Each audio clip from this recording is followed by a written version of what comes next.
a psicoterapia e a hipnose de Milton Erickson.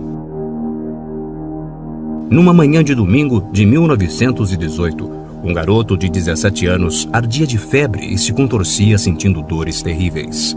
A sua família, que vivia numa fazenda na zona rural nos Estados Unidos, contatou rapidamente os melhores médicos da região. Por volta das 8 da noite, após examinar e medicar o paciente, os médicos chamam a mãe do garoto até a sala de estar para dar-lhe o prognóstico. No seu quarto, em meio a espasmos e dores, o garoto doente, Milton Erickson, consegue ouvir os médicos garantirem que ele havia contraído poliomielite e que, provavelmente, não passaria daquela noite. Afirmaram para sua mãe que, caso ele sobrevivesse, ficaria paralítico para o resto da vida. Alguns minutos mais tarde, após a saída dos médicos e sem dizer que havia escutado o prognóstico, o jovem adoentado, Milton Erickson, chama sua mãe, que estava visivelmente abalada com a notícia. Erickson pede para que ela abra a janela do seu quarto sem dizer o porquê. Aquela seria uma longa noite para ele. Indignado com o que os médicos haviam falado para sua mãe, Erickson havia prometido para si mesmo que não morreria. Mesmo sofrendo com febre alta e dores agudas, ele se manteve acordado por toda a noite, só adormecendo após avistar os primeiros raios do sol surgirem no horizonte.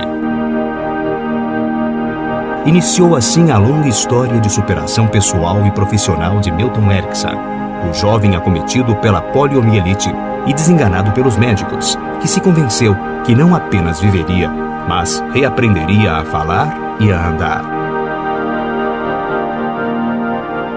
2 anos mais tarde, ele iniciaria os seus próprios estudos de medicina, visando aprender, aplicar e ensinar às gerações futuras as suas experiências para a superação dos próprios limites e para o tratamento dos pacientes. Entre as décadas de 1950 e 1970, Milton Erickson se tornou o psiquiatra americano mais inovador e um dos mais influentes psicoterapeutas dos Estados Unidos. O seu trabalho influenciou novas abordagens psicológicas, como a psicologia sistêmica, a terapia familiar, a programação neurolinguística e até as teorias de comunicação e a cibernética.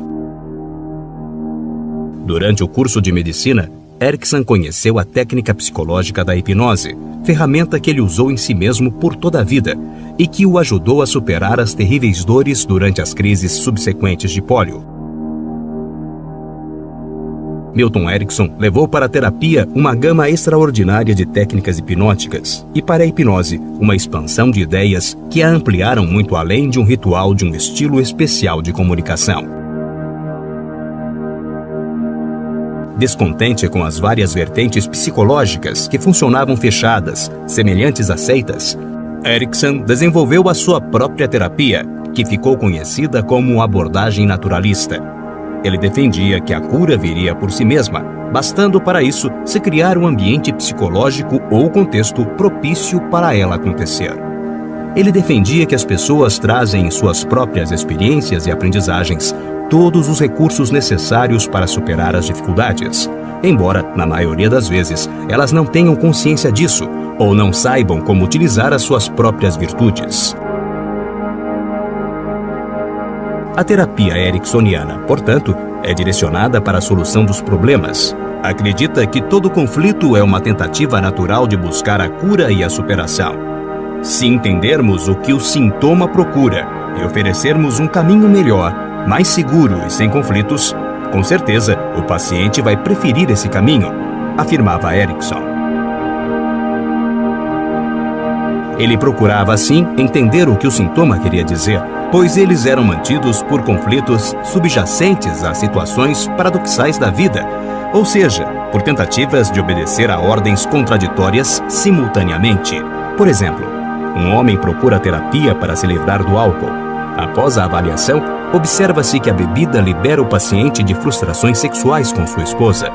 O caminho será livrá-lo do álcool ou fazê-lo observar o que o sintoma reclama.